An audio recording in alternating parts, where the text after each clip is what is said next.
Llévate más de lo que esperas todos los días con el nuevo McValue en McDonald's. Ahora puedes comprar uno y sumarle otro por $1. Así que cuando tu equipo favorito enfrente a sus rivales, enfrenta tus antojos con $5 Meal Deals. Y si estás corriendo para alcanzar el desayuno, corre a la app para llevarte ofertas antes del cutoff.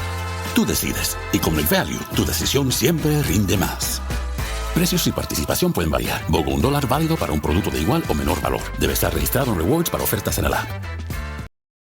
This episode is brought to you by Walmart. New beauty is in bloom at Walmart, and it's all about springtime radiance. From Drybar, Tula Skincare, and hundreds more available online, Walmart has the premium brands you want and this season's on-trend products for flawless, glossy hair and hydrated skin. Big name beauty brands? Check. The things you love? Check. Find trending spring beauty and all you need to look and feel gorgeous at Walmart, on app and online.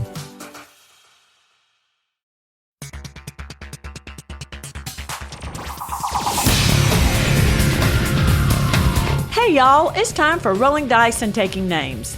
In this episode, the guys review Great Western Trail, El Paso, Kraftwagen, Arkham Horror Lovecraft Letter, and Solstis. Plus, they make their picks for the Video Game Hall of Fame. Now listen to Marty's advice. You can pick your friends. You can pick your nose, but you can't pick your friend's nose. I've tried. We know. Hello and welcome to Rolling Dice and Taking Names. This is episode 349. Oh my gosh, I know the title. Leave me alone. I know what this is. It's Desperado by the Eagles. Come to your senses. Marty. Yeah, outriding fences. Mm-hmm. You're outriding fences. And I get the reference. Okay, good. So I came through finally. Is that what you're telling me? Ooh. So I was going to use, but we've already used it, In the Air Tonight by Phil Collins, of course, because I have been, by the way, that's Marty. I'm Tony, for those who haven't listened to 348 episodes prior. I did say I was Marty. You just missed it. I did? Okay, well, you were too busy. Because you make me introduce myself every time. Well, even though it's been 348 episodes and people ought to know by now. But you never know. This might be somebody's first time clicking play. And the last time. And there you go. So I was in the air tonight. I was going to put in there so that I could go into, because I just finished up the Drumeo thing about Phil Collins, the documentary or rockumentary or drumentary, whatever it's called. 71 years old. And unfortunately, but kind of fortunately, suddenly guess what shows up on YouTube? Reactions. Yep. And so, of course, it's the Phil Collins In the Air Tonight live reactions. And so went down many rabbit holes. And I know you know the one that's probably, why did I just blank on her? She's got over 1.5 million people. It's the something voice.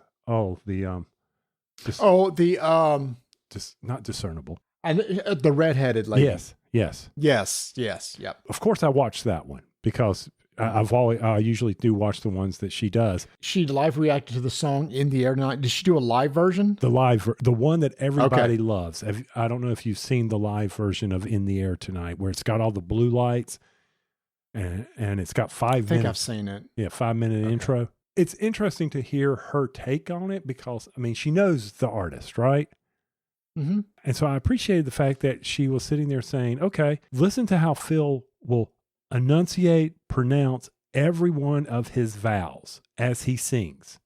This is Phil Collins. And I'm like, I did not realize that. She goes, you can hear it. And she did charismatic voice. Charismatic. I had to look it up. Yeah, thank you. And she was just talking about that. And I'm just like, that is just wild that she can hear it. And then she talks about a whole bunch of other stuff. I have no clue what she's saying about all the level that he's keeping and how he ends things immediately and they can pick things back. I'm like, okay, you're way beyond me, but did you like it? And of course she loves it. What's interesting is that, of course, you watched that documentary and it's worth watching. It's on the YouTube channel, Drumeo. It's basically an hour-long interview with Phil Collins. Of course, you've watched her breakdown or analysis of his voice, but he says still to this day, he considers himself a drummer first. Oh, yeah. Which I thought was really interesting because people know him as a vocalist, the lead singer, Genesis, and solo acts. And he said, I see myself as still a drummer, which I thought is cool because that's kind of his lost thing. Like a lot of people may not even realize that, he was the original drummer of Genesis. That's right. And, maybe not original. Anyway, I can't remember the story. He talked about in the documentary of how the whole drumming thing. But anyway, he was drumming before he was singing. That's right. And that's what most of the other reactions were. People who suddenly, when he sits down at the drums and they freak out, he can drum? Yeah. And it just makes me, I know I'm old. So I'm sitting here thinking, for a YouTube channel, maybe I should do reactions to reactions of my music. And say, you Nimrods, of course he can drum. He was the drummer of Genesis. They just don't realize that because a lot of them, again, I mean, his biggest pop songs, it was his solo stuff, right? Mm-hmm. So, I mean, nobody's going to go, oh, that's right. He played the drums on Lamb on Broadway. Yeah. It's like they won't even know, what is that song? Yeah. So. Abacab or any of that other, or what was the one of Abacab was his pop stuff. I mean, once they made that shift in the 80s, I think maybe you talked about that when they kind of went more pop. Yeah. I mean, and what was the other? Yeah. Somebody goes, this is the guy from Tarzan. I'm like, oh, shut up. But that's how a lot of people, recognize that. And I have they kept saying prog rock. I don't know what that is. Yeah. That's why I come to you for these things. Progressive rock. So progressive rock is that style of music that early Genesis was known for.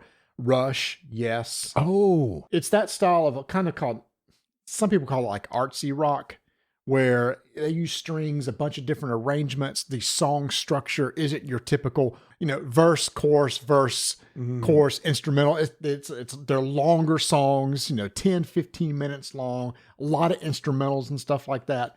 That typically falls under the umbrella progressive rock or prog rock. Okay. Well, thank you. I'm the biggest fan of prog. That's my number one genre. That's what I listen to more than anything else. Okay. See, and I don't know that's what it's called. I mean, I think back, and this will do my final squirrel, and then we can get actually to what we put in the show notes, is that from the standpoint of Genesis, I'm sitting here thinking, when they're going through this, I had that album. Oh, yeah, I had that album from Phil. I knew this Phil. And then he goes, of course, he's not Genesis' number one fan. And I'm sitting there thinking, man, I'd really like to go back and listen to Duke. Go back even before that. Right. Go back to a couple of the albums before that, even if it's the Peter Gabriel stuff, and you'll just hear how they're different. Mm-hmm. It just sounds different, and that's more the prog rock stuff. Yeah, I mean, I mentioned, I'm trying to think of other big ones. Trick of the Tail. Yes, Trick of the Tail. I was actually thinking of other prog bands. Trick of the Tail. Their live album is Lamb Lies Down on Broadway. I don't think that's the name of the album. I know which one you're talking about. Yeah. And now I got to see. Now he's got to see. Now he's got to go. But to the point was that I'm sitting there thinking, man, I'd like to go back because I had those. I had all that prog rock stuff, as you know, because we had CDs everywhere when we were roommates in college. And then I'm like, if I want to go listen to that now, I have no way of doing it. Well, I mean, you can stream it. All these albums are online somewhere, whether it be Amazon Music, YouTube has full albums now. Seconds Out. Go listen to the album Seconds Out, which is their live album. And here's some really cool drumming from him, some singing and stuff. And that's more their proggy stuff. So that was from 77. So everything that will be on there is more their proggy stuff. Yeah. So that's me go revisit all that. Because once again, hey, I had all this stuff. And now it's at Goodwill, where years ago I took all my CDs and I'm like, but to your point, I would need to subscribe to something to listen to it or go on YouTube. Oh, see. Yeah. So y'all don't have a subscription to Spotify or anything like that? How long have you known me? No. What? Okay. That's fair. Okay. Yeah. That's so fair. Amazon Music's where I listen to, but YouTube would have it too. I will say that, it's funny you mentioned that. So I went to, there was a big festival in our local town of Monroe, yesterday, and there's a record store that always has a big sale. I call what they call their attic sale twice a year, and yesterday was one of them. There's been a resurgence of CDs. So there's been a resurgence of vinyl for a while, but all of a sudden, more and more people now want CDs. So there were tons of people buying old CDs, and I went, then I need to go back. I need to go into my boxes and pull those out and sell them because I don't think I would keep any of the CDs. But yeah, now there's a big market. People are just wanting physical media again. They want physical media, and so they want the CD is a lot more practical than the album, obviously. But they just want that experience again. So I was talking to the owner of the store, and he said, all of a sudden there's just been a resurgence in the used CD market. like there was a few years ago in vinyl, which still exists. Right. They can still rip them down, baby. Rip them. That they don't want to rip them though. That's what I'm saying. They want to put it into a CD player and play it. I actually bought 4 albums yesterday. I bought Styx Grand Illusion. Oh, great album. I bought Pieces of 8. Oh, Journey Frontiers. Ooh. And Steely Dan Asia. Oh, okay. Which I did not have a copy of. Okay. Vinyl? Yeah, all those are vinyl. Vinyl. Okay. I was just making sure All you those are on hadn't vinyl. got, because to be honest with you, it's not like my old car before I sold it. Yeah, it had a CD player so I could listen to all this stuff. Now I don't have a CD player other than in my computer. I'm sorry. I don't even have one in my computer. No, I was going to say, I'm surprised you got one on your computer because I don't have one. I mean, I think I got it in my Windows 8 computer that's in the closet over here that I need to take the hard drive out and take a sledge to it. I actually bought a USB drive, Blu-ray drive, which also plays CDs, in case I ever want to rip movies or CDs. Mm-hmm. Okay. And that was like $30. They're dirt cheap. Just plug it up to USB, and so if you ever need it, you can get just a external player for cheap. Okay. Hey, this was a fun discussion. I will talk music all day long. It's a passion of mine. I will talk all day long about music. So I need to get off of it. I know. And unfortunately I can't match that level, but I can bring the conversation topic to the show and let you go. It's not necessarily matching a level. It's just like, hey, I like this stuff. You may not know why you like it. I've always known you like prog rock. I didn't realize you didn't know the term. I had no clue what the term was. Oh, and the other thing that floored me, I did not realize this, how many records people wanted Phil Collins, to produce because of his talents. That was, and I did not realize, Phil Collins he's willing to produce that. And then even Peter Gabriel came back. When Peter Gabriel did an album, he said, Phil, you've got to come produce this. You're the only one I trust with this. Because they were friends. Even though Phil took his place, Peter left on his own accord. So Phil's like, okay. One thing I didn't know either, and was it in this interview where there were 2 versions of In the Air Tonight, where they made him release 2 versions and he was upset about it? And one of them had was an additional drums or something in it for the radio version because they said people wouldn't understand. What was that whole topic you were talking about? There were 2 versions, one for the radio. And I said, no way. So if you go look up on YouTube, radio version of In the Air Tonight, it's different than the album version. Yeah. I think there's an additional drum track in there that doesn't exist in the original because they said that drum beat, that drop would throw people off and they're not expecting it. And I was like, that was kind of the whole purpose of that drum feel. I mean, it is the most iconic or well-known drum fill of all time. I mean, and it's so simple. That's what's so amazing. It is so simple, but it was like it turned the music world on its ears. Do do do do do do do do do. I mean, it's that easy, but everybody knows exactly what song that's from. Oh yeah, yeah. 2 guys reacting to it. They said, "We know it's coming, but we still get the tingle right before it hits." Yeah, they go, "We know this." And when it came out, all of us cranked up the radio because we knew it was just about there. Well, it came on every morning when my alarm went off. I remember that.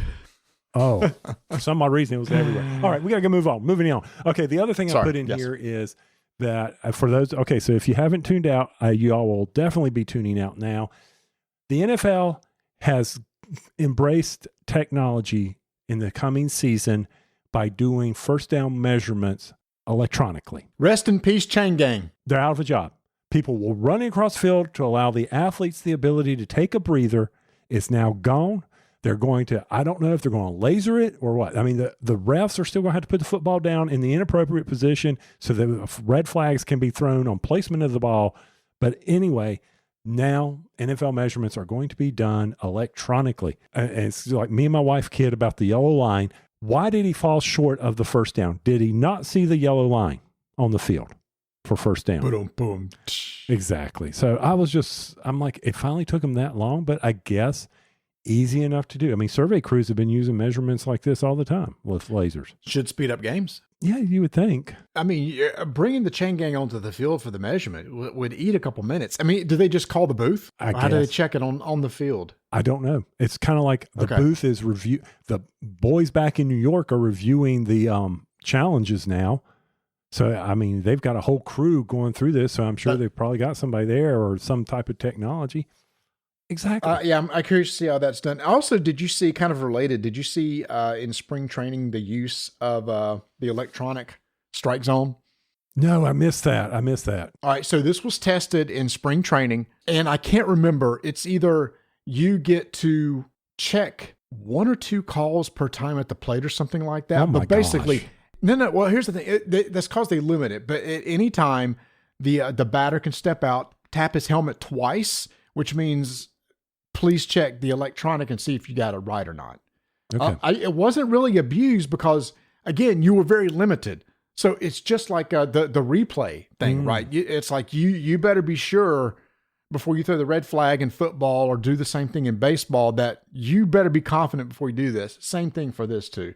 So we are shifting more towards electronic, use for getting calls and now for obviously the measuring the yardage, but now for balls and strikes. Okay. In baseball. I mean, I'm surprised. I know they were doing a lot of stuff for trying it out down in the minor leagues and things like that. Mm-hmm. So, okay. Well, it'll be interesting to see when that comes in. And I don't know, maybe soon there'll be robots behind the plate. I don't know. The machine is coming. It's going to take over. Pretty soon the machines will just be playing. It'll be like baseball 20, what was the 2045? game? Yeah, 2045 is just robots playing the game. Exactly. So, all right. Now, everybody who wants to listen in for actual board game news, I don't know what this next topic is, so you may be able to tune out again. What we got here? Let's talk health. Have you ever heard of Lifeline screening? No. Okay, so we got a call or something in the mail about this service called Lifeline Screening, where for like $160, they will do these handful of tests to check for your risks of aneurysms and strokes.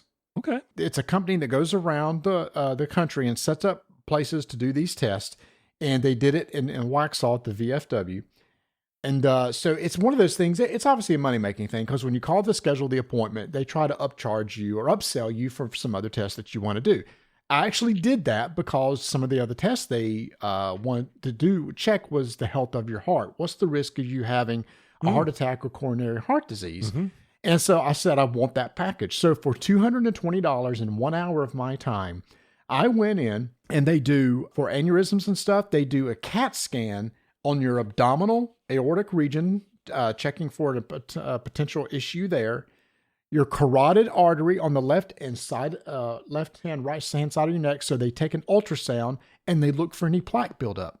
And they give a report to saying, do we see any plaque? If we do, you need to report this to your doctor so that they know. Here's your risk level of a stroke, etc. They check the pressure of your vessels in your ankles and your upper extremities because they're supposed to match. If they don't match, it means there's flow issues within your leg. Could be a clot. You need to go have that checked out. They do an EKG. The big thing that I was really excited about is something called a reactive C protein or something like that in your blood. That elevated levels of that indicate that you may have inflammation of the arteries. Oh, cool. And that would increase your risk of some sort of heart disease. And luckily, I came back clear on everything. Oh, I was optimal, normal, everything. But it was only $220, and it ticked me off because they said insurance will not pay for this, and the doctors never requested. I was like, I don't understand. It took an hour of my time, and now I know. But what about if there was an issue? What if there was a blockage in my carotid artery? It seems like the insurance would want to know this because what's cheaper, trying to take care of it now or waiting until somebody has a stroke? I know. Hey, I understand. I got no words for you here, man. Sorry. Okay. Anyway, no, I think it's a real cool service. Obviously, they're there to make money, and I don't care. I think they did a great service, and they report all their findings to your doctor. So it's not like they prescribe medicine or anything. They just give you the test and the results, and they go on their merry way. Right. And I'm sure they'll call back next year and say, hey, would you want to do it again? I expect that and stuff like that. But I'm saying it was worth it. For peace of mind, to get all these pictures and stuff done and all these ultrasounds done, I'm like, this is really useful knowledge. I agree. I completely agree with you. And for that price, hey, that's a good deal. I mean, I went to a CVS pharmacy for a sinus infection, and based on what they were charging, that was the same price. Yeah.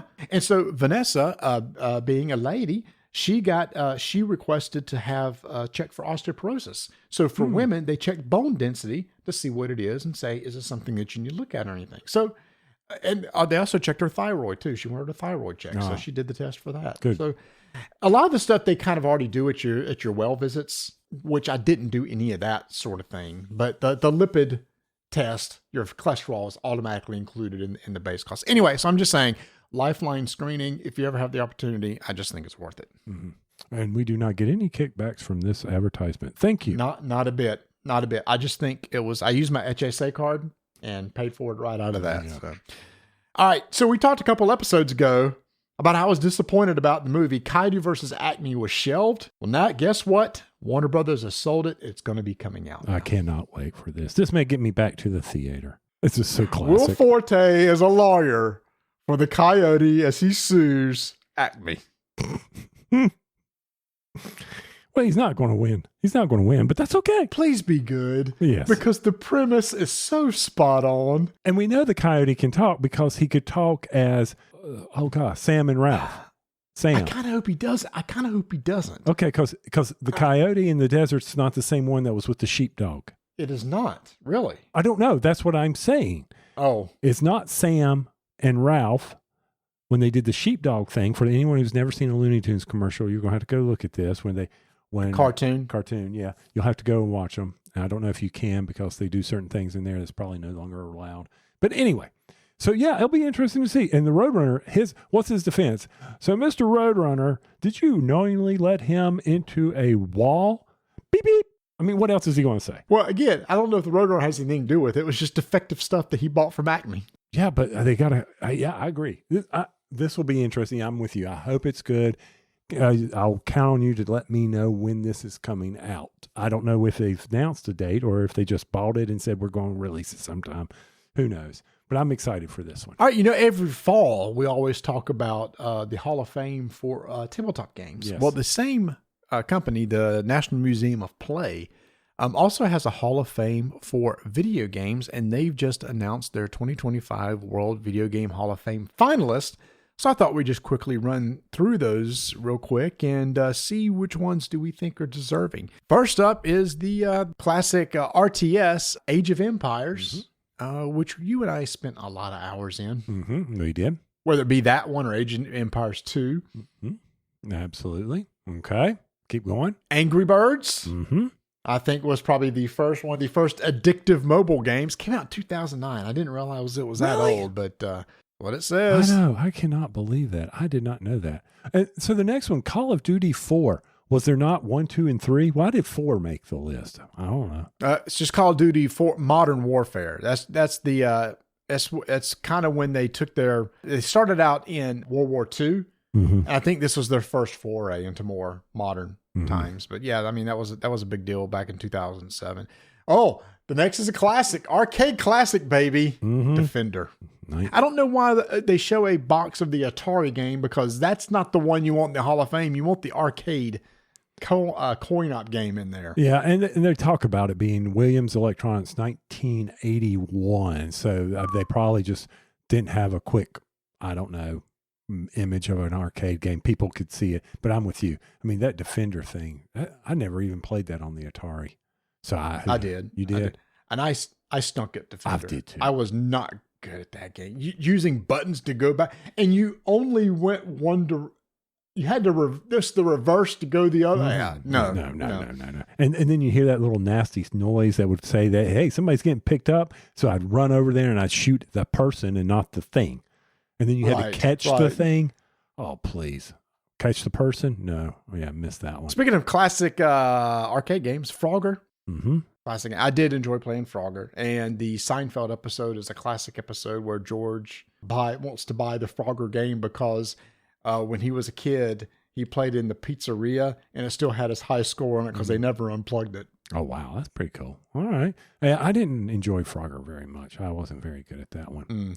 Now, 1997, rare release, the game, in my opinion, GoldenEye 007, first-person shooter for the Nintendo 64. I played the mess out of that game. Oh, my gosh. I did, too. Basically, the definition of couch co-op. 4-screen, people sitting around trying to make sure that, trying to be nice and not stare at other people's screens. Of course, you stared at other people's screens with the house rule. Nobody can play as Odd Job. Couldn't think of his name. I was thinking Short Job. That's not right. Because he was so short, it was not fair. That's right. And couldn't see him coming. And then as you played in a solo mode of this versus against everyone, you had to hit certain time zones, and it's where they would release special. If you could hit this, then I think if you did something for every one of the stories, you got the invincibility or something. I don't know. There were various Easter eggs through it, and that's not the right term, but okay. Anyway. Have you cranked it up on NSO since it showed up on the Switch? I have not. I need to, but I have not. I'll probably be disappointed. I did. I started playing through it again. It took me a while to get the controls the way I wanted it because I don't have a Nintendo 64 controller, so I have to kind of... The way you used to control that game of being able to look up and down with the buttons and everything like that, I was like, whew, I can't do that anymore.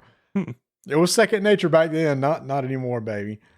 Oh, now here's the one. I didn't know this came out in '89 in the arcades. Golden Tee Golf. I don't remember that with the trackball. I remember seeing it at like the pizza places and the bars, but I don't. I thought it would have been in the 2000s, but '89. Yeah, I didn't realize that. Probably never played Harvest Moon, did you? Farming game. Is Harvest Moon the one I played on Nintendo? No, there's another one for Nintendo. I forget which one it was, but no, I don't think. I think I did. Yeah, it's a classic farming game, and farming games are still really, really popular. Probably one of the more popular ones is the independent Stardew Valley, which is a big one. That's the one I played, Stardew Valley. Yeah. Did you like that? I never got past the first 30 minutes of it, so I don't know. Next one, here we go, baby. Mattel Football. This has to go in. This is one of my picks. It's got to. It was the iconic handheld video game from 1977. Now, and it was released after baseball, if I remember correctly. Really? I don't know. I'm going to Google that so I don't pay somebody. You better Google that. Okay, but yeah, sit. Go.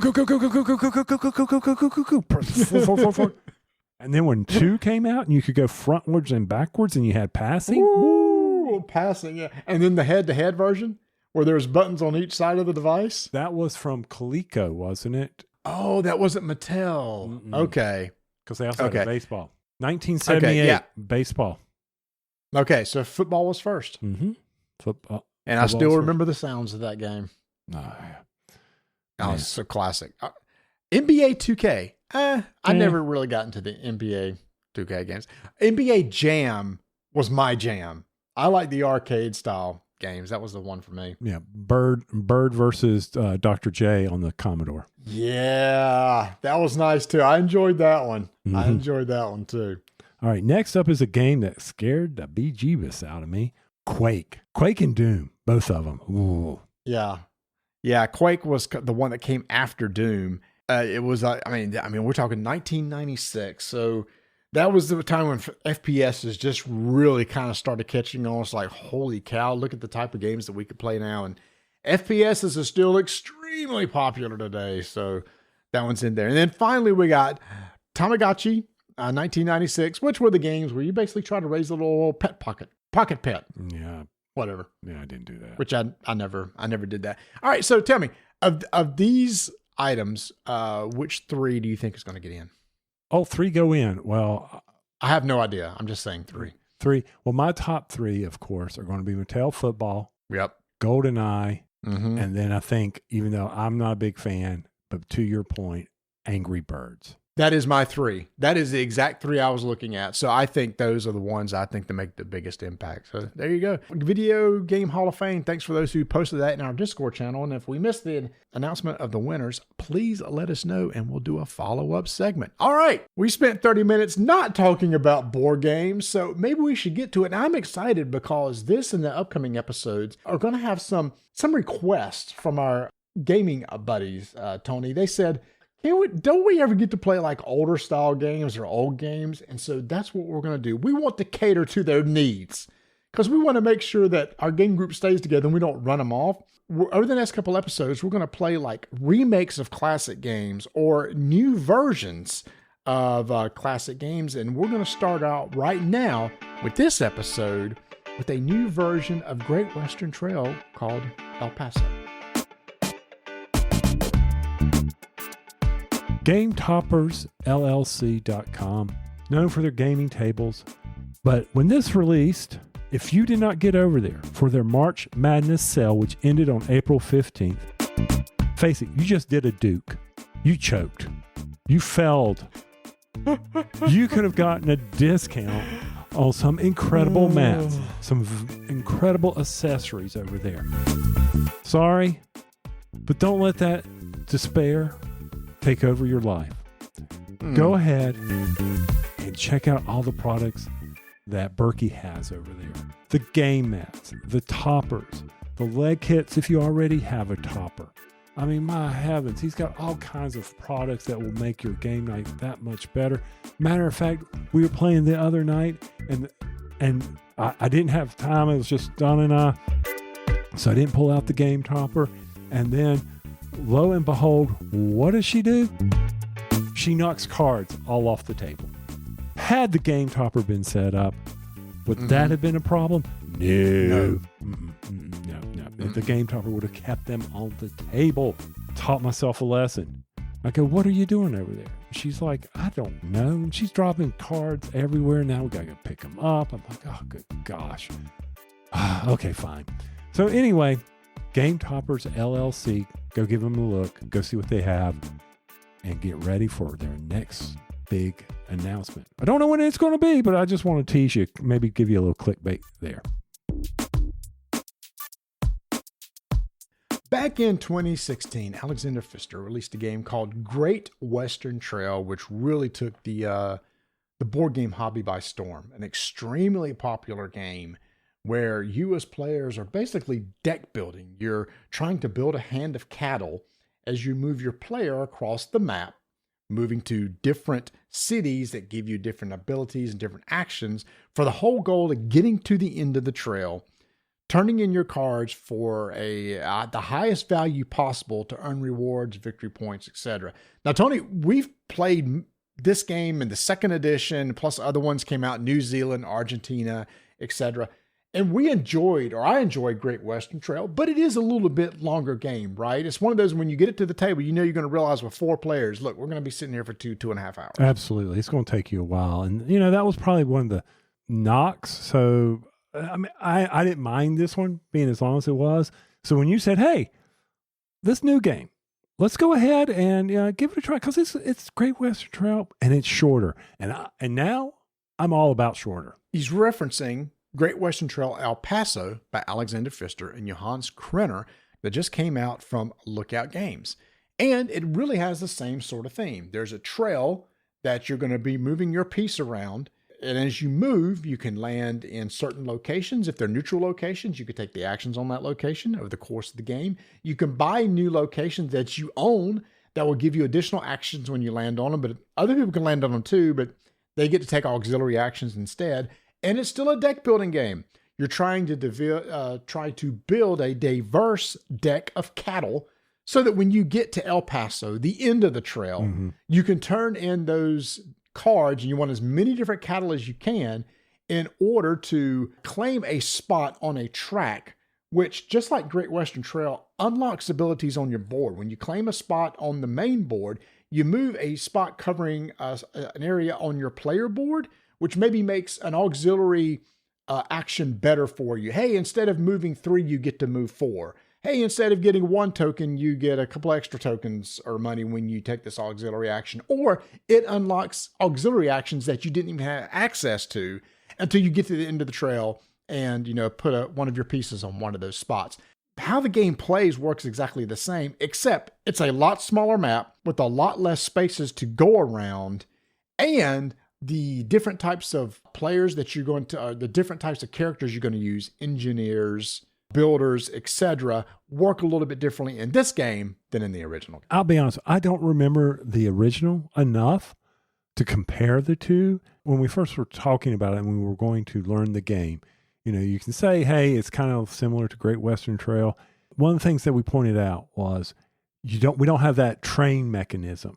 And y'all were telling me and explaining to me, I think this is important for people to know, is that at the end, when you sold off the cattle, you moved your piece along the train, right? The train tracks. You move it on the track, and the further out your train got, the better. And you try to exceed that every time. Yes. Right. So in this one, you're not doing that. There is a train, there is an engineer, but the train gives you certain actions that you can take when you land on the capability of the engineer. So don't think that they got rid of the train. But when you go to El Paso and you sell off your herd and you're collecting as many points as you can based on the price of your herd, you're going to collect a spot where you will place a marker. And Marty said, you uncover things with these markers that'll give you the victory points. The El Paso action was pretty straightforward. And I think that, to me, from what I can vaguely remember about Great Western Trail, is I didn't mind that. I felt like that was a very quick thing that they added. Very much so. The whole getting at the end resolved a lot quicker. Here, you're just going to basically get 5 money, turn in your cards, and possibly take a coin off your board. In the original game, whatever you turned in would actually generate money, generate money that you're going to need for the next time for buying additional cattle, workers and stuff. Talking about the different workers, you still got the engineers, cowboys, builders. Cowboys are used to get additional cattle into your hand. Engineers allow you to take an action on one of the little train spots that's a little board at the bottom. And then the builders allow you to build the buildings. But now these are cards. These are cards that actually go into your deck after you use them. There's a spot on the board where you can invest or buy additional workers. You get them and put them right out in front of you. And then, like if you want to go buy cattle, it's going to take a certain number of cowboys to buy a higher value cattle. And you have to pay 2 gold for every cowboy card that you turned in to get. So maybe a cattle that's worth 4 cost 3 cowboy cards. So you turn in 3 cowboy cards, 6 coins, you get that. And then those cowboys that were used go into your discard pile. And when you draw them into your hand, you immediately put them back out on the table again. So all that is brand new from the original game. Right. And I think that was one of the nice things. I was a little concerned that when I had all these various workers that I was playing into my deck, into my cards, I was like, oh man, this is going to clog up my hand. I'm not going to be able to, get the cows when I go to El Paso. But it was like, oh, and this is important. If you mess this rule up, that's really going to mess up your game. You've got, as soon as you put those workers out there, boom, they come out and you get to draw an additional card. As soon as you draw a worker into your hand, it immediately goes out on the table. Right, goes out. Yes, yeah. It goes out on the table. The other thing I liked about the workers is they can provide you the actions. The builder build a building, yada, yada, yada, yada, when you land on that. But they also have the ability to increase either money for you if you need money. You can discard them, so you have multiple uses of these builders. The cowboy, you could discard a cowboy to allow your cowboy to move an additional space. So that's a nice added feature for these cards. Another thing it's limited to is everybody only can build 2 buildings. That's it. And you have markers that you're going to indicate that you've built the building. And again, if somebody lands on your building, they can't take the actions on your building. Instead, they get to take one of the aux actions that they've unlocked, like maybe increasing their contract, which they can spend it when they get to El Paso to help increase the value of the cards that they sold, or just like give them money. Just landing on somebody else is not going to hurt you.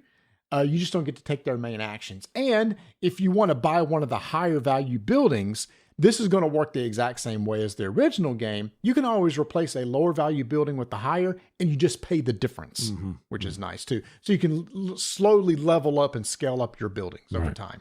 Now, one of the negatives to all this, for me at least, was limited set of workers. So when that you can't do, in my opinion, you cannot do cowboys and builders and engineers. You do have the wild card, though. There is a wild card that can replace and be any other of those, but that one costs more. When you purchase a worker, it costs additional coins to get the actual wild card. Yeah, and when we were playing, I couldn't put that together. How can I afford? Because one of the spaces where you can buy the workers is you can pay 5 for one worker, 8 for the other. And if you want to buy the wild card, that's going to cost you 9 or 4 plus 8 is 13. Additional 4. An additional 4, 12. Points, yep.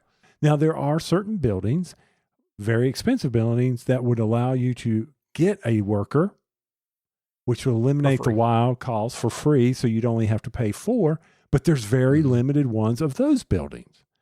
Right. So, it was kind of like a race at some point, which is Great Western Trail. It's a race, in my opinion, to get around the board to get to the right spot before someone else who takes that building. You did it to me. You took a building away from me. I had planned all this money and I had the right workers. They finally showed up, or the builders in, that I could afford a building. And I was like, well, son of a gun, Marty bought the last one. Mm-hmm. Sucks. The end of this game is triggered when you go to El Paso. One of the other things that you also do is you take one of the cattle cards, the Cemental cattle, and put it into your discard pile. And based on the number of players is going to dictate how many cards are in that deck. So every time somebody goes to El Paso, they're going to get one of those cards. When that deck runs out, that's going to start triggering the end of the game. So that's how the game is triggered. The deck has more cards in it with higher player count. So that's how they scale it. So when there's fewer players in there, they'll just be less in there. But we did find we got around that very small cloth map. Yeah, it's a cloth map, not a cardboard, which we'll talk about in a second. We got around there pretty quick. 4 players is 90 minutes. The box does say 60 to 90 minutes. So, Tony, I agree. I think it's one of the times the boxes is 100% correct. Mm-hmm. This game should not take more than an hour and a half. I agree. Yeah, absolutely. I mean, it was fast. It was quick. So if you're playing with 4 players, there's 19 of these cows that come into your hand. So you know that with 4 players, a little quick math, we know that at most, everybody is going to get a big whopping 4 rounds. 4. Yeah, with 3. Now, if someone is lapping everybody else, which isn't good game playing, it could go a lot faster. But these orange cows will clog up your hand. So when you unlock the culling action, then that helps you get rid of them. Which is one of the aux actions that you can unlock on your board. Again, this is definitely a simplified version of the fuller game, and it is a version of the game that plays a lot quicker. Now, before I give my thoughts on who I think this is for, let's just talk about some of the negatives. And for me, Tony, it comes down to production. I understand this is probably supposed to be a cheaper game, smaller box game. The player pieces that you use for covering up your spots are just little cardboard tokens. The actual map is a cloth map. And here's the issue we have with the cloth map is it folds up and goes into the box. And it just so happens that the fold of this cloth map is exactly where you're supposed to place your little cardboard tokens, which guess what happens when you try to put a cardboard token on the top of a fold in a map? It's just going to slide down. And we couldn't flatten it out. You'd literally have to get an iron out and steam it so that it would lay flat. So it's just kind of bad graphic design that the places we put our tokens happen to be the fold of the actual map itself. Yeah, but you're forgetting one other thing that's going on here is that the meeples that represent our cowboys were so freaking huge that they could lay the fold down. So, I think it's a nit. Everything's tiny in this game, but the actual meeples, which are huge, multiple players can go to the same site, this little cardboard token site. It's like, there's no way we can stick more than 2 of these giant meeples on this one little space. So oversized player meeples and everything else is tiny. So I thought it was kind of odd. And also, and I appreciate Lookout, they're not wanting to use any plastic, and they use no plastic in this game. So instead, they have these little tuck boxes that you put together to hold your pieces.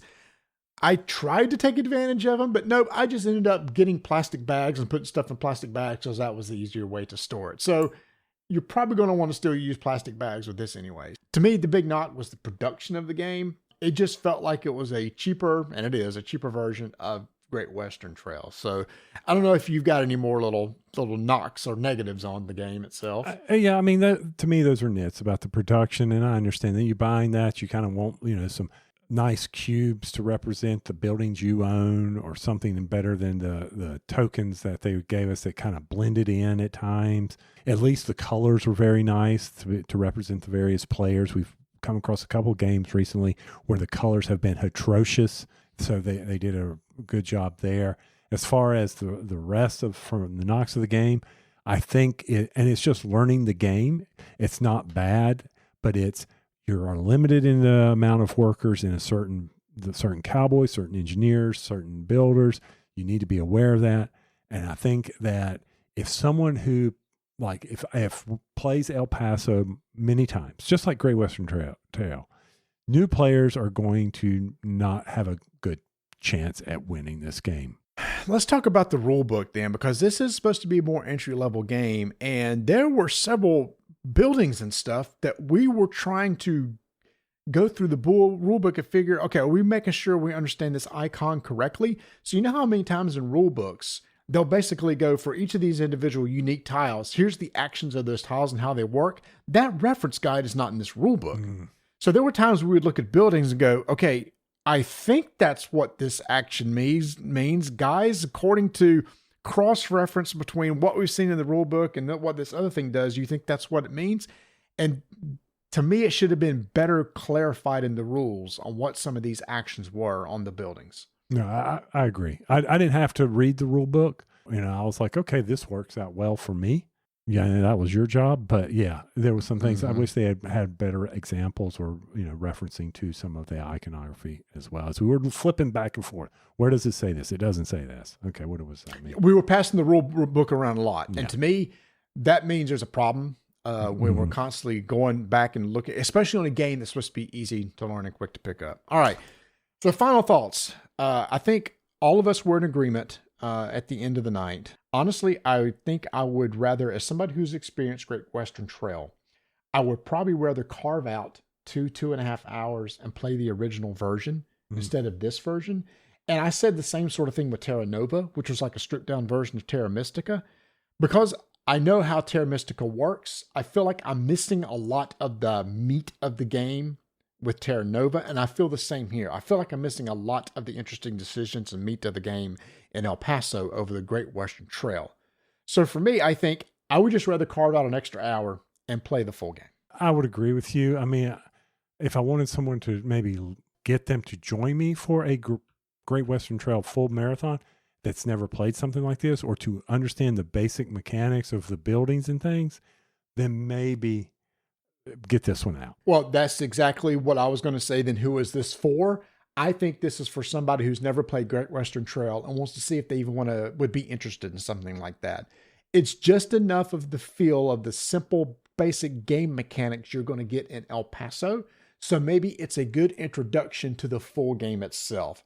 Oh, you never played Great Western Trail? Do you have 60 to 90 minutes? Well, let me show you this. And when they're done, if they like what they did and enjoyed it, then maybe you move them on up to the full game. So I think it's for the people who want to introduce Great Western Trail, but afraid it's a bit too much to tackle immediately without some sort of a little baby step. And that baby step would be El Paso. I agree with you. So that is Great Western Trail, El Paso. If you've tried it, let us know what you think in our Discord channel, or if you have any questions about it, just ask us about it over there, and we'll fill you in with anything that we left out, which I'm actually probably wasn't a lot. I think we covered this one pretty extensively. Again, easy game to pick up and play. There's definitely an audience for it. Just got to find it. 5-minute initiative begins in 3, 2, 1. We got a 2-player game on the table while we waited on everybody to show up for board game night. This is called Solstis from Bruno Cathala and Corentin Labrat from Lumberjack Studios. And we are explorers into the mountains. I'm trying to explore, Marty's trying to explore, and we're trying to get some campfires lit up to score some points at the end of the game. And well, first, let's say this. Production-wise, Marty, what'd you think of these tiles that have these mountain Loved paths? them. That was really cool. Top notch. So there's these little rectangles that, when all assembled together, basically puts together a mountain. This mountain's going to consist of 6 rows, with the bottom 3 rows having 10 columns, and then the top 3 rows having less and less to kind of construct a mountain. And there's only 1 tile for each of those. So it's like if you could create this beautiful picture if you assemble the map. But Tony, the trick is we're both trying to assemble the same map because we're drafting tiles and putting them into place. So you can do a little bit of hate drafting and stuff and maybe take a tile that I would want or Tony want, because you're trying to clump tiles together and get as many adjacent tiles as possible, because those are going to score victory points at the end of the game, and also create paths from the bottom of the mountain to the top of the mountain, or basically the bottom row to the top row. Right. Now, one of the things about collecting these tiles or drafting these tiles, from your hand, you will place a tile down. And if that tile has a number that's the same number as something else, as another tile that's shown in the display, then you may collect that. If there's 2 of them, you may pick one. And then you take both those tiles and you will play them into your mountain. Or if it has the same color, then you can also draft it that way. Now, what's interesting about these tiles is they will tell you which column they need to be in based on the number, and they will tell you which row they need to be in. Based on the color. Based on the color. Now, let's say that none of those tiles out there that are in the active row you won't. You can play one that does not match, and you can pull a blind one from the draw pile. And if it so happens to match, then lucky you, then you get your tiles back. Or if it doesn't, you get a rainbow tile, which fills in a space that may help complete, your mountain. All right, help you get a path. So it's important to know that is the overall mechanism. Now, they use the word on BGG of Hanafuda mechanisms. I don't know what that is. You're drafting tiles, you're picking from columns and rows. I like that. I thought it was that was the strategy of the game. It was luck, but that was strategy. Yeah, we'll talk about the luck part in a second because I have some comments on that too. No, I thought it was cool too. So basically, you're either trying to, it's like, I need this particular column, this particular row. So hopefully I have a tile in my hand that can get me that particular tile because, you're trying to clump tiles together. Now, there is a bonus. If you happen to build a 2x2 square of tiles, when you do that, there are spirit tiles that you can put on top of that. You're going to have a little market of little spirit tiles that you can take and place on your game board that will either do an immediate ability, like maybe take another immediate turn, or it could be in-game scoring to help you score additional victory points at the end of the game. So you're always trying to clump tiles together to grab those spirits, which are extremely helpful. And again, remember, at the end of the game, you're going to look at what is your biggest area that you've built on the board and count the number of tiles that makes that up, and you're going to get 1 point for each one of those. So you're also trying just to build a big area anyway. Yeah, I mean, for me, I was thinking, oh my heavens, how am I going to complete this? It seems like nothing was available for me to draft. How's this going to work? How is the end game going to work for this? Because I was a little concerned that I would never have a completed path, that you were going to take all those tiles. It was, I don't want to say unique, but it was just strange. It was different. No, I liked it. I've not played anything like it. I think probably the biggest knockoff on the game was the actually luck of the draw. Mm-hmm. There were times when it's like, I just have nothing in my hand that matches anything that's on the table.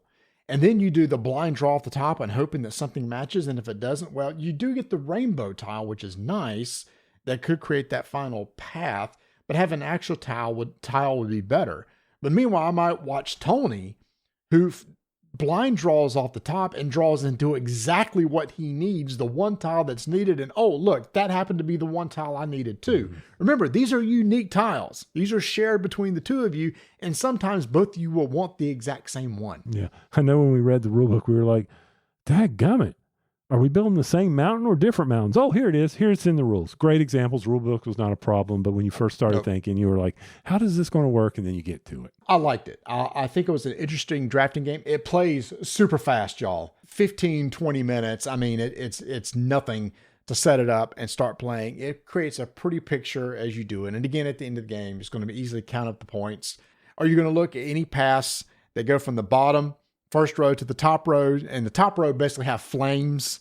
So you're trying to have a path up to the flames at the top. Each flame is worth a point, plus additional victory points from spirits and the biggest spot. So it's very easy to play. I liked it. The only little nit was it can be very much luck based on the luck of the draw. Right. And our scores were tight at the end. So that is Solstice from Lumberjack Studios. 5-minute initiative is complete.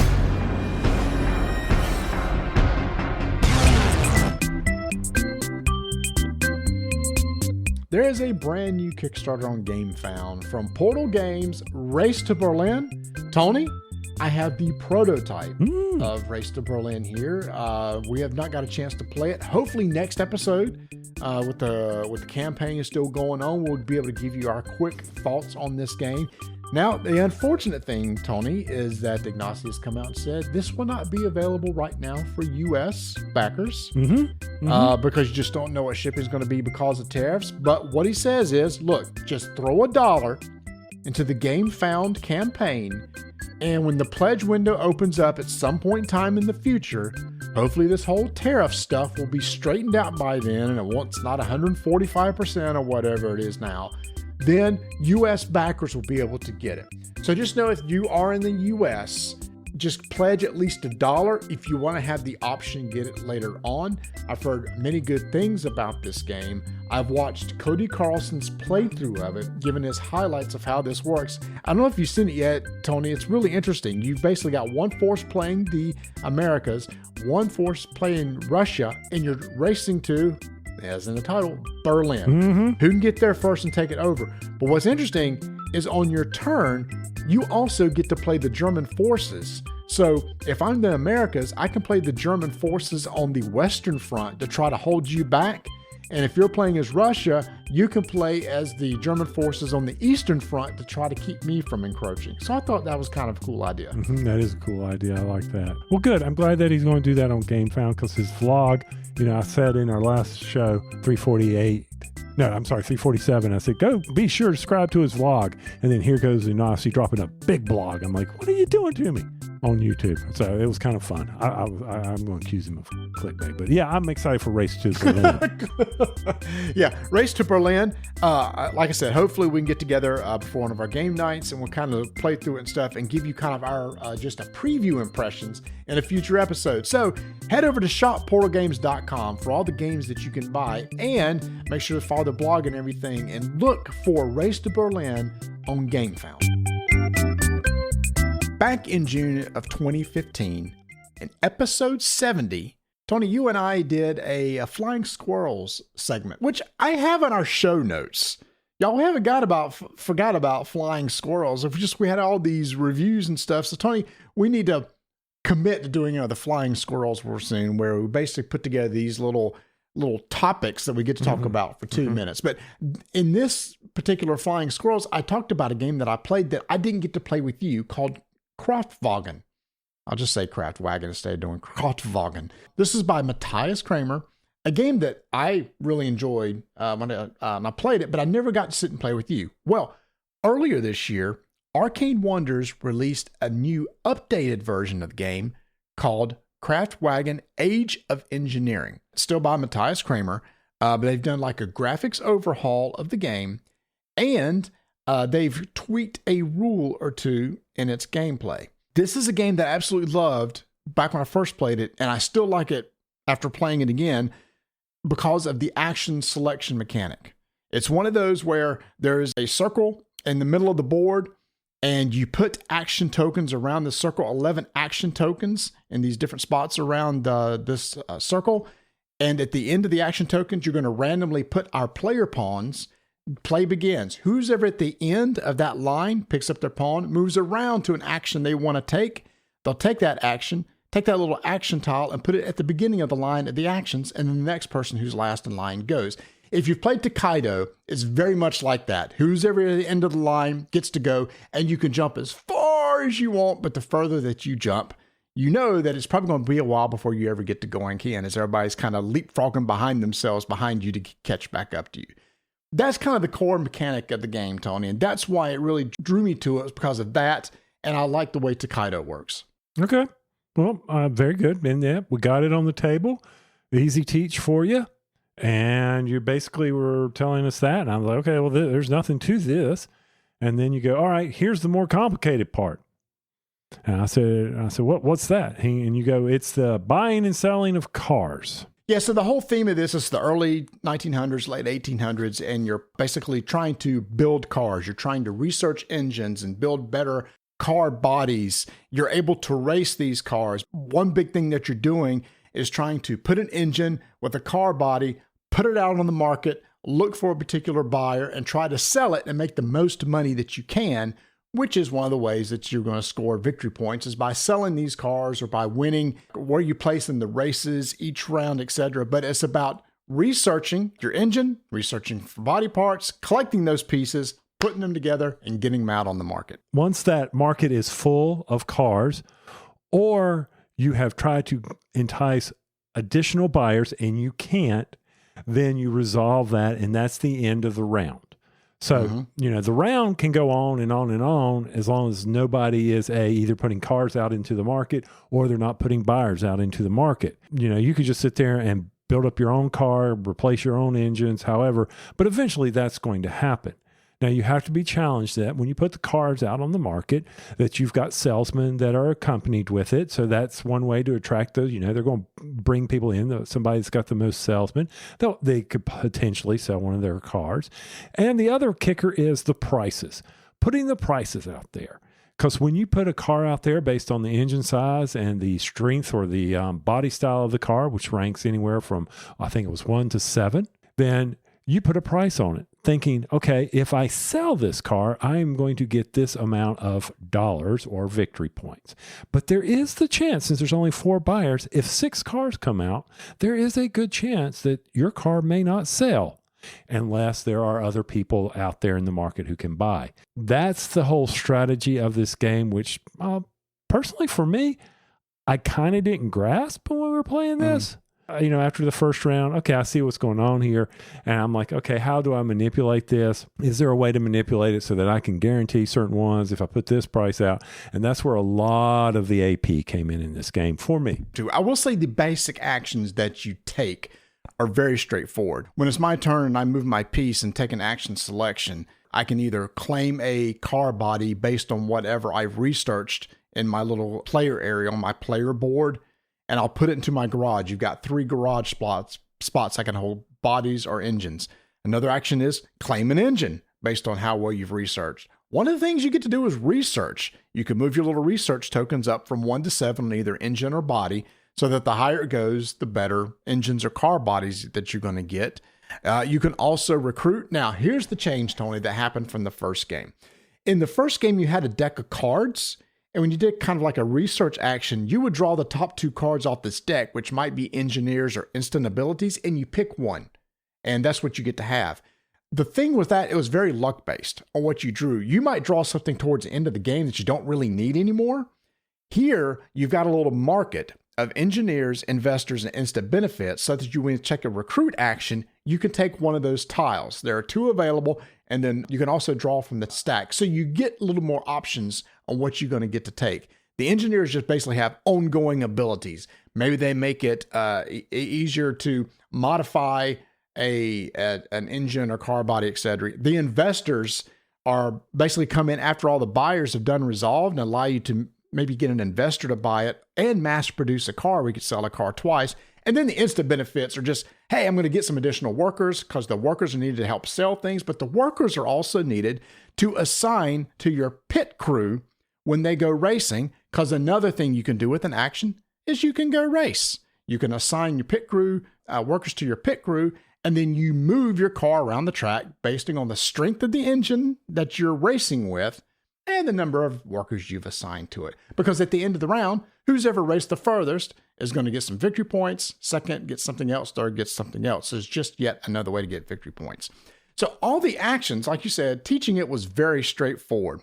But you're right. It's when it came down to, okay, I'm going to put a car together and I'm going to assign a buyer. Because as you mentioned, Tony, there are buyers that you can select from that's available that's looking for different things in the market, but you know exactly what they're looking for. Well, I thought I did. I thought the one with the best body, one with the biggest engine, or the cheapest, those were out there. And you can have 2 of those out there in the market. There's 2 of each of the type of buyers. So there's 8 buyers total. Mm-hmm. And so you can have multiple ones. So let's say, for example, I'm one that's researched the biggest engine. I can look around the table. It's like, okay, nobody else has an engine of size 4. So I'm going to pair my size 4 engine with the car. I'm going to put it in the market, and I'm going to take one of the buyers that's looking for a car with the biggest engine and put it out there. Then you have price tokens. They're all unique. You pick one of those and you assign it to your car. And I go, awesome. I've just set my car to sell for $12, and I'm just going to wait till the end of the round to do it. But I'm taking a risk. Somebody else could research up to an engine size 4. They put their car out into the market. and they pick a lower price because at the end of the round, each buyer is looking either for the best body, best engine, cheapest one. But if it's the best engine, for our example, he's going to buy the cheaper one. And it's like, crap, I just lost my car. Basically, the car that you put out there to sell, if it doesn't move, it goes right back to the supply and you wasted it. So setting the price of your car is key when you get to the end of the round. And I think this is what did not ever come into bear completely. It's the cheapest car that meets the highest of the engine. If 2 4s are out there, then the cheapest one will sell. And that's what I was talking about at the beginning. You can really mess up. Someone can undercut you with the price, but they're not going to get as many victory points. No, but they're going to get victory points and you may not because you set your price too high. And then there's a luxury car, and that's where the additional workers come in. You have to assign at least one worker to your car. Well, there's one person who says, I want to buy a luxury car. And what they do is they look at the number of workers assigned to a car, and they're going to buy the one that has the most workers assigned to it. So at the end of the round, you're just going to start at the top buyer and go through the mark and resolve each one. Okay, this one's looking for the best engine. This one's the best body. This one's the cheapest, which is interesting because if it's looking for the cheapest car, it actually pays double the rate. So maybe you just want to take a chance at there. I'm going to put it out there. The lowest value out there that's available for me is the 2. I'm going to grab the 2 and put it out there and sell it to the lowest. I'm guaranteed 4. You've kind of locked that one in because nobody can undercut you at that point because there's not any other prices lower than that that's on the board. That's the whole trick of the game. And you said that's where you felt like the IP kind of came in. You mean the AP? IP. Yeah, that's where the AP comes in. What engine do I put with the car? What buyer? But really, what price do I want to take a chance at? How many workers does he have? Is he going to be able to get this amount of workers so he can get me on the luxury? Oh, wait, can he build another engine? Yada, yada. But at the end of the round, how's it going to all be triggered? Oh, wait, does he have one of those other people that can allow them to do mass market? Yeah, that just... The investors, yeah. Investors. And this is where, for me, and I'm not saying the game's bad, people. Oh, my goodness. This is where the game lost me. Gotcha. I was done. That and the Rondell track. I don't understand. Do you like Takedo? I haven't played Takedo yet. I've gotten it out. I've learned it. It wasn't that. It was the fact that you were never wanting to make the ultimate... A huge jump. And it just drug on. You say that, but we finished in 1 hour and 15 minutes with 4 players. Once again, it felt like it just drug on. Okay. So I will say that the rest of the table was somewhat lukewarm on this game. I think you and Bert it just didn't do it for you. I think Mark was a little more into it, but then Mark and I had played before. And so I kind of knew what to expect. I really, really liked it for multiple reasons. We've been talking about in the past in Euro games, I'm so tired of taking an action to collect a resource and take this resource and turn it in for this other thing to get victory points. There's no resources in this game that you're collecting or anything. I guess maybe a body parts and engine is maybe a resource, but I didn't view it that way because you're just going to pair them together and sell the car. Getting workers maybe were resources that could be used to help you with the racing, but it didn't have that same feel to it. So the game felt different without that mechanic. There are no in-game scoring. I liked it at the end of the game. Who has the most points? Okay, put the game away. That's it. Game's over. You don't spend 5 minutes resolving, okay, now count all these and count all this and do this and who got this in-game and all that. It just resolved immediately and it was over.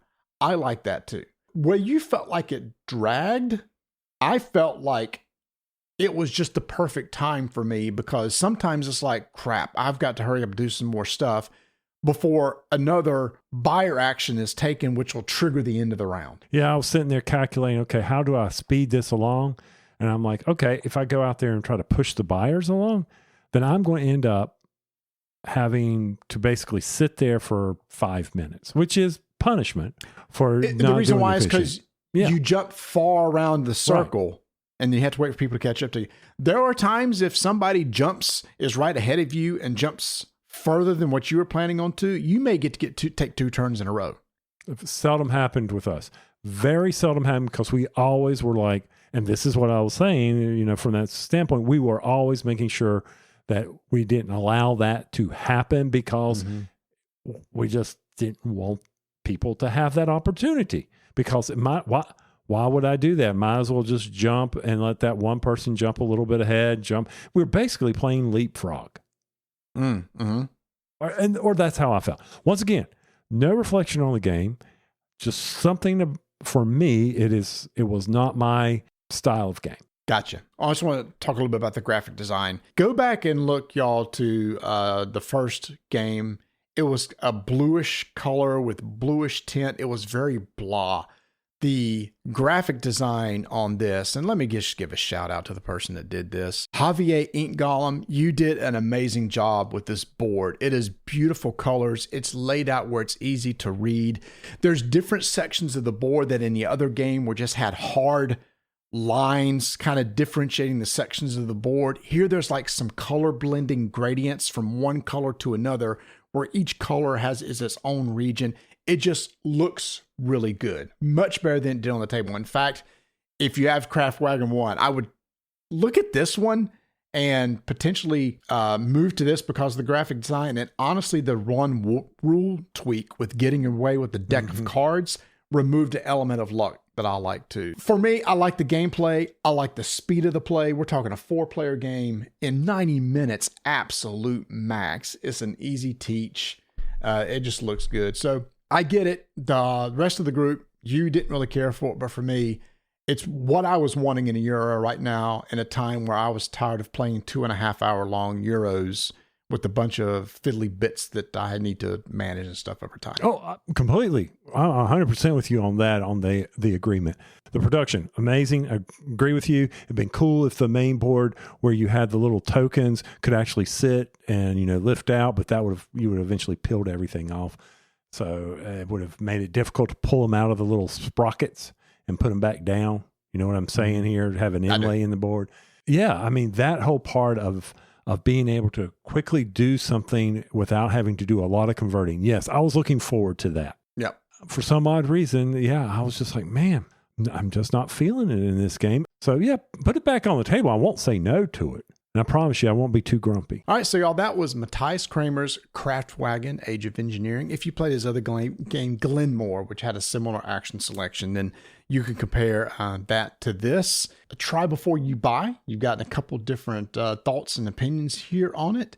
This is available from Arcane Wonders, and it's available right now. And if you try it out, come over to our Discord channel and let us know. How did it go for you or the rest of your game group? Oh, before we go, Tony, one more side note. So in this rule book, there is like some historical stuff on the making of cars and stuff, like people and everything. They talk about it, an engineer named Charles Steinmetz, and there's a story in there where Ford asked him to come in, check out one of their generators because it was making noises and vibrating. So they said that he basically spent 2 days in there in the generator, sleeping with it, listening to it, walking around and studying it.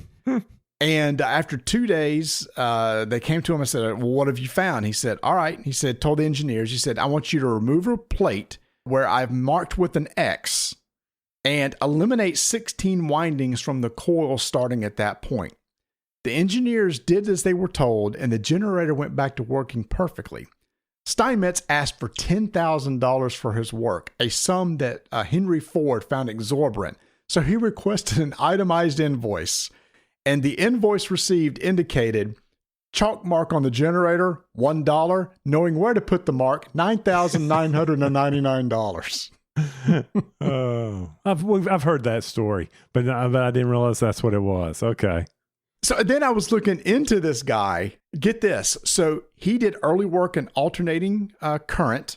He's the one that kind of came up with the idea of hysteresis. You remember that from electrical engineering? And he's the one that created the way that we do modern AC circuit theory. So remember we did the circuit theory? Everything, for us, everything was linear, right? Linear equation. The reason why is because he's the one that decided to use imaginary numbers. Oh, that's right. For reactance and capacitance. And he's the one that dictated we shall use J to indicate an imaginary element in this equation. So because of that, we could solve equations using linear algebra as opposed to calculus. Well, there you go. That's made my life. There you go. All right. Now I'm done.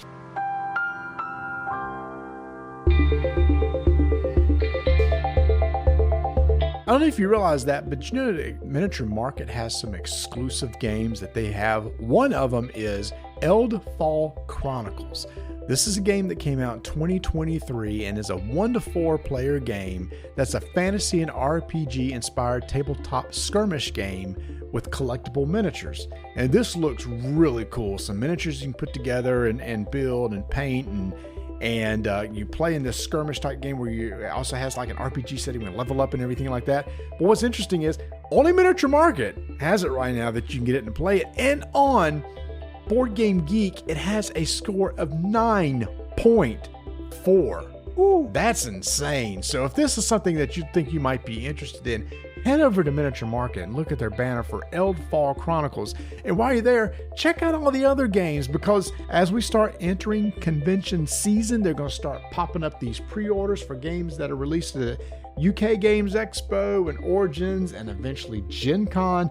And if you want to get a load of hot games and you're not able to go to any of these cons where they're probably going to sell out anyway, then just pre-order them over at miniaturemarket.com, where you can get free shipping on all orders $75 or over. And if you could use our affiliate link over on our website, rolldicetakenames.com, that'll let them know that you got there. And if you order from them, it actually helps us out a little bit, as it puts a couple percentage of that sale back into our show.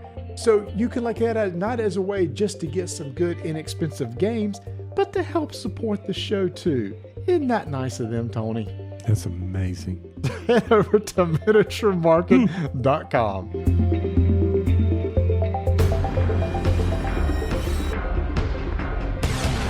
5-minute initiative begins in 3, 2, 1. Love Letter. It a game sucks. that's been around. Really? Are you serious? No, fine. Let's get into it. Okay, that's been around for over 10 years. Really? Yes. By designer Seiji Kanyai. Ooh. I did not say that right.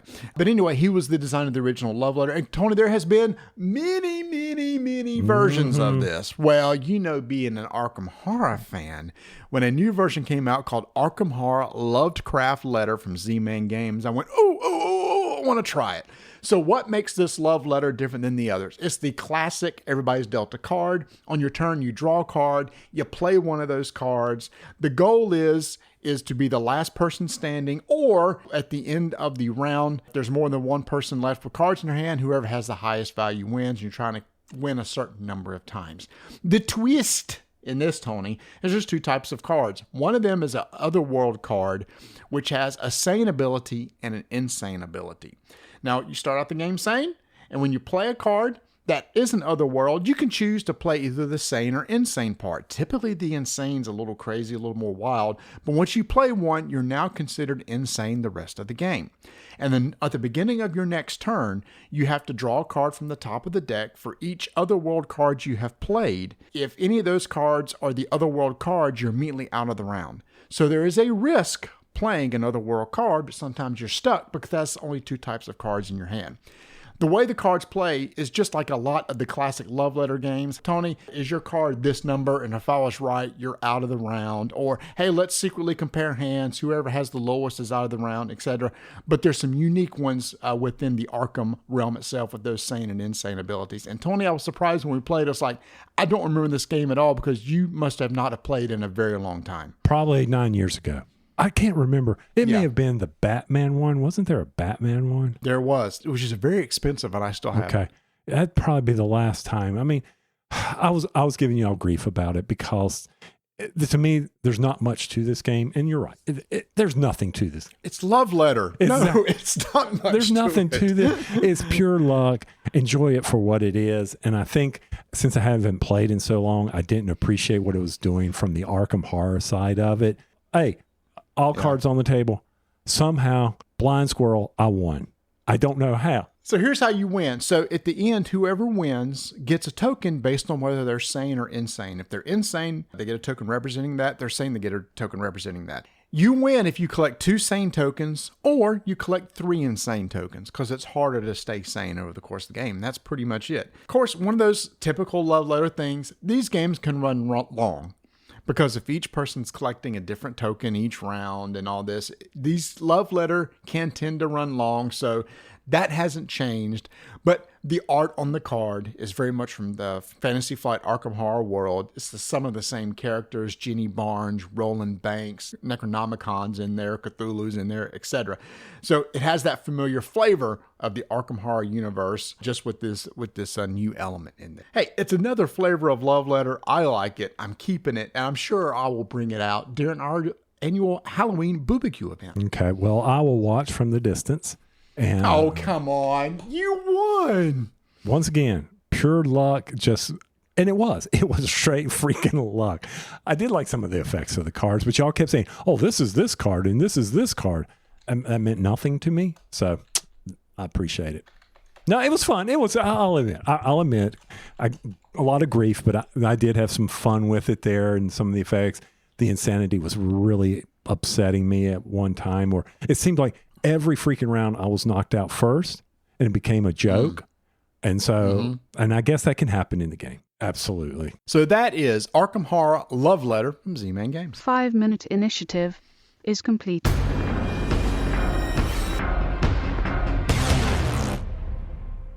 And now, 2 pigeons bemoaning the fact you can choose the TV you want with DirecTV. So now they can pick out their favorite entertainment when they sign up and save money? You mean if you like sports? You can get a sports pack. What about entertainment? Entertainment pack. It's like finding an old pizza with your favorite toppings, which for me would be pineapple and toenails. Pineapple? Pay for the TV you want, not the TV you don't. Genre pack starting at $34.99 a month. Visit DirecTV.com for more information. New residential customers only. Local channels vary by market. Services renew monthly unless you cancel online. Credit card required. Restrictions apply.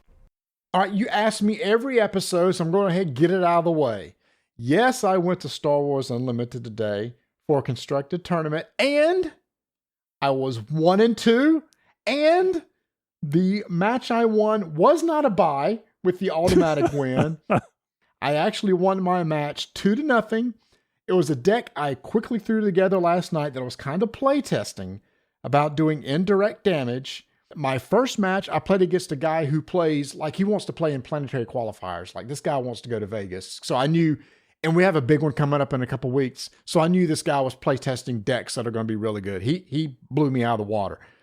But the next match, I won the very first match. He didn't even get one piece of damage on me. Wow. And I took him out and I thought, oh, I've got this. The problem was I was playing against Yoda, which is kind of a slower deck, and he has a bunch of restores, and he was able to get those restores out and start healing up his stuff faster than I could. Mine was meant to be a very fast damage deck. And so he ended up winning the next 2 games. But then in the final game, I also went up against another control deck. The problem is I was just putting on damage way too fast. And by the time his big guns came out, it was a little too late in the game. So in that one, I actually went 2-0. So I consider that a successful day at the game store. Well, look at you coming through there. Well, and I'm sure they were applauding your efforts. Everybody's like, oh, the old man won. That's sweet. That's nice. What do you win? For every match that you win, you get a free pack. Oh, okay. Well, that's cool. That's cool. Yeah, it's $5 entries. So all you got to do is you just win one. You basically make your money back. No, it's fun. It's a good group of people. And the guy that it was so good, right after our game, he said, okay, now that our games are over, I said, I just want you to know you played this one thing wrong. He said, you could have had me on the ropes if you had used Boba Fett a certain way and you didn't do it. And he said, that kind of cost you the game. I said, well, I appreciate you telling me that because I didn't even think about doing it that way. So that's the kind of people that I play with who are very quick to tell you, hey, suggestions here, change this, modify that, play it that way, which is good. And it's making me a better player. Oh, yeah. Well, look at you. Get it all in there. Are they still jump to light speed? Are they still doing a lot of those? Yes. Are you still seeing a lot of mixes? Yeah. So the guy that was really good didn't have a lot of jump to light speed in there. Not a lot at all. Everybody else was. Jump to Light Speed is a great set. It is a great set. You should really get your deck sorted stuff and build a deck because I think you'll enjoy it. The ships and the new mechanics are really, really fun. with putting pilots on ships and everything like that. So I highly recommend getting your stuff sorted, put a deck together, and we'll play sometime. I think you'll enjoy it. It's much better to me than the last 2 releases. It's like my second favorite set so far. Gotcha. Okay. Well, yeah, I need to order from Miniature Market the next one of my binders. Yeah, I need to do that. I keep forgetting to go do that. Yeah. Yeah. Okay. So, well, cool. I'm glad you were able to get a good game in. Now, I see in the show notes you're talking about something that you and I played. It's been 20 years. Guild Wars. Yes, this is the 20th anniversary of Guild Wars 1. And get this, they're doing special events in it. Yeah. They're going to put special items in it. Dude, I am tempted to go in there and roll a new character. Really? I don't have spot for one. I still have a necromancer stuck in pre-searing, trying to get to level 20. Well, okay, pre-searings. I would like to go through pre-searing again. Mm-hmm. I would like to play that part again for nostalgia. So I'm thinking about doing it and seeing what some of the new events are. Because people were asking, are people still playing this game? And they went, yeah, they said at some of the outposts like Lion's Arch and stuff, it's still pretty active with people still playing. So that's amazing after 20 years, especially when you have such a successful follow-up with Guild Wars 2. Well, every time I've been in Lion's Arch, it's been me and myself. Really? Okay. Yeah. But I know that some of the big YouTubers that support Guild Wars 2 are going back into Guild Wars 1 and doing various events and trying to make that happen. One of the YouTubers is Larenty. So when this comes out, I think it'll be the second week because it's over a month worth of activity in Guild Wars 1. Mm-hmm. So you can go and check that out. They're making some things that were behind walls or paywalls or something maybe available, or I don't know. I know I need to go back and play some more parts of it so that I can work up some, and I forget what it's called in Guild Wars 1, where you were getting levels. Because if you got to certain levels, when you go visit Eye of the North in Guild Wars 2, you were given those weapons. Like I have the old flame sword from Guild Wars 1. And I know if you have a ranger, you can get a Black Widow spider. But that's a level I have not completed in Guild Wars 1. I never finished factions. And I need to go. I didn't like factions in Guild Wars 1. I didn't either. I liked Nightfall. Mm-hmm. Really enjoyed Nightfall, but I never finished factions either. I just didn't like the underground sewer thing, underwater thing. Yeah, so even End of Dragons in Guild Wars 2, that's the same area. So I don't mind. I like it a lot better in Guild Wars 2 than I did Heart of Thorns. God, I hate that map. Oh, I hate that map. I hate Heart of Thorns. In the original, I finished the original game, and I finished Nightfall, and I finished Eye of the North, which I thought was a really good story too. That was a good story because that's when what's her face grew up. I can't the little girl from the pre-series. Yeah, which I thought was always a cool story. Give her the little flower. Here's the little flower. Yeah. Yep. So okay, but yeah, I mean I'm of course play Guild Wars every day for 15 minutes to 20 minutes. I go on, I do my daily event, and then I head out. So that's what I do in Guild Wars 2 right now. So Guild Wars 1, maybe I've cranked it up. I've already updated the files, and we were talking about it. So I'm ready. Well, we'll see. Hit me up. Okay. I would run around with you. That was the fun thing about that game was the little private instances. Mm-hmm. And plus you could bring the NPCs with you and set them and stack them however you want to help get you through. So yeah, I'd have to go back and I have no clue how some of those characters work. That'd be hilarious. Oh, me either. And then the mixing and matching of, you could have basically a mix and match of everything. Mm-hmm. If I got a ranger, I can get any skill that I want from any other profession, right? And just mix and match different builds, which I thought was so cool. Well, and as you played, you unlocked the elites, your elite skills. You had to play to get certain elite skills unlocked. I don't even know where I am with that. Oh my goodness. I just remember it took me forever to get Barrage. Barrage was the big elite skill that I wanted for the Ranger. And when I got that, I was like, oh, this is so good. Mm-hmm. Which I have on my Ranger in Guild Wars 2, Barrage. All right, before we go, I do want to give a shout out to eWin Chairs. Tony, I just know you got your chair recently and really liking it. I have one in my office. At work, I have one at home that I really enjoy. My sons have one. So we have been using eWin chairs for several years now. And if you're looking for a good desk chair for either work, home or whatever that you can sit in comfortably for hours, you need to go check out ewinracing.com. They have all sorts of different chairs in a lot of different price ranges. They have desks, they have mats. So if you're looking to outfit your office, they can help you in all sorts of areas. And the best thing is, y'all, we've had a fantastic deal with Ewin Racing for years. You can use discount code RDTN at checkout and get 30% off your entire order. They tell us over and over again that just want to let you guys know you have the highest discount that we offer anywhere. I've seen other discount codes for other places and stuff, and it's never 30%. So if you want 30% off an excellent chair with a lot of options, lumbar support, adjustable height, adjustable back, magnetic headrest, durable cushions, a lot of different styles and textures and colors, then go to ewinracing.com. You can click the link in our notes for this podcast, and don't forget to use code RDTN for 30% off. All right. With that, after a mini trip down memory lane in this episode number 349, I say to you, keep rolling. And I say to you, keep taking names. I didn't say dice, but I just said keep rolling. So there you go. I noticed you forgot a word. You got to change it up after 349 episodes. You got to flip it. Fair. Hey y'all, thanks for listening. Please follow us on socials at Dice and Name and join our Discord channel. That is where our entire community kind of gets together. We'll play games online. That's where we do some prize giveaways. And each month we have new members joining all the time. So we're thriving, we're having a great time, and plus, no drama. You can find our links over on our website at rolldicetakenames.com. 3 words. Nutty Buddy Cakes. 3 words. I have them. 3 words. I can't wait. 2 words. Taste buds. This show is part of Poderation, the nerdy podcast network. From D&D and video games through to ancient history and books of all genres, we are a group of podcasts all about things you can nerd the heck out about. We are currently looking for new podcasts to join the network. So if you know someone who wants to take their nerdy podcast to the next level, send them to poderation.com to get in touch.